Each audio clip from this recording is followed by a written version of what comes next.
আসসালামু আলাইকুম বন্ধুরা, আমার নাম ফিরোজ উদ্দিন আহমেদ।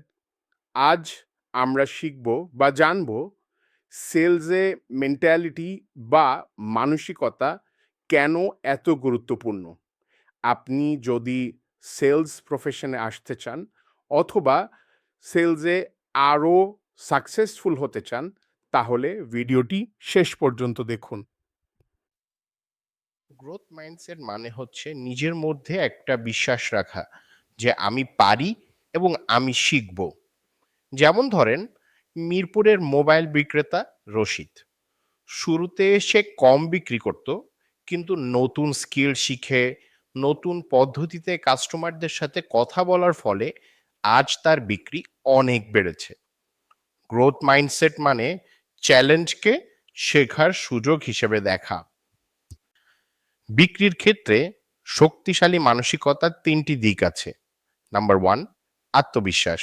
দুই, ইচ্ছা শক্তি। তিন, ইতিবাচক মনোভাব। যেমন ধরেন, খুলনার জামিল ভাই, সে প্রতিদিন নতুন কিছু শিখতে চেষ্টা করে। যে যতই তাকে যা বলুক, শিখার চেষ্টা তিনি ছাড়েন না।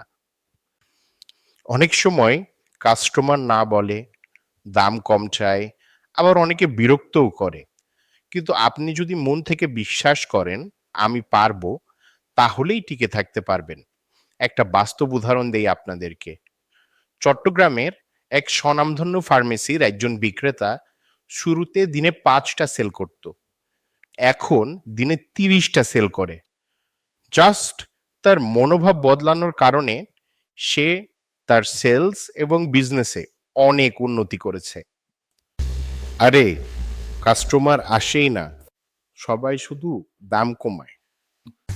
আবার আপনি পজিটিভলিও চিন্তা করতে পারেন। আজ যদি নতুন 3জন কাস্টমারকে হাসি মুখে কথা বলি, তাহলে হয়তো একজন কিনবে। দেখলেন কিভাবে মনোভাব বদলালে ফলও বদলায়? একজন চ্যাম্পিয়ন সেলস পারসন হতে আসলে কেমন মানসিকতা দরকার? প্রথমত, চ্যালেঞ্জকে সুযোগ হিসেবে দেখুন। না শুনেও চেষ্টা চালিয়ে যান। প্রতিদিন নতুন কিছু শিখুন। যেমন ধরুন, ফেসবুক পেজে যারা বিক্রি করে, প্রতিদিন নতুন ট্রেন্ডের সাথে নিজেদেরকে আপডেটেড রাখুন, যাতে করে আপনারা দ্রুত এগিয়ে যেতে পারেন। অনেকেই জানতে চান যে ভাইয়া কিভাবে সব সময় পজিটিভ থাকবো। এটার একটা খুবই সুন্দর উত্তর হলো, সব সময় সফল যেই সেলস পারসন গুলো আছে তাদের গল্পগুলো পড়ুন, নিজেদের জন্য ছোট ছোট লক্ষ্য ঠিক করুন, বন্ধু বা পরিবারের সাপোর্ট নিন। এভাবে করেই আপনি নিজেকে সবসময় পজিটিভ রাখতে পারবেন। একটা ভালো এক্সাম্পল হলো সিলেটের রিয়া। সে প্রত্যেক দিন একটা করে নতুন কাস্টমারকে কল করে এবং ধীরে ধীরে তার সেল বেড়েই চলেছে।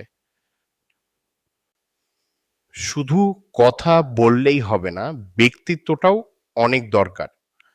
আপনি যদি হাসি মুখে থাকেন, আন্তরিক হন, কাস্টমার কিন্তু বারবার ফিরে আসবে। যেমন ধরুন, ঢাকার রেস্টুরেন্টগুলোতে ওয়েটারদের ব্যবহার ভালো হওয়ার কারণেই কিন্তু কাস্টমাররা বারবার সেখানে ফেরত যায়।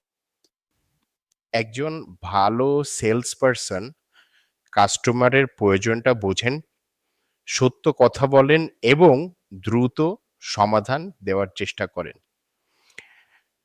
একটা উদাহরণস্বরূপ চিন্তা করেন, পোশাকের দোকানে সঠিক পরামর্শ দিলে কাস্টমার কিন্তু অনেক খুশি হন এবং পরবর্তীতে অন্যান্য কাস্টমারকেও সেই দোকান বা সেই সেলস পারসনকে রেফার করেন।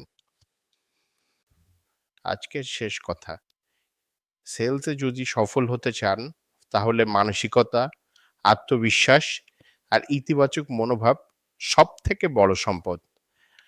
আপনার কি কি ধরনের অভিজ্ঞতা আছে এবং আপনি কিভাবে আপনার মানসিকতা বা মনোভাবকে উন্নত করতে পারেন, তা কমেন্ট বক্সে লিখুন, শেয়ার করুন।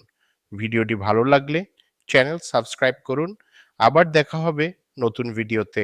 আল্লাহ হাফেজ।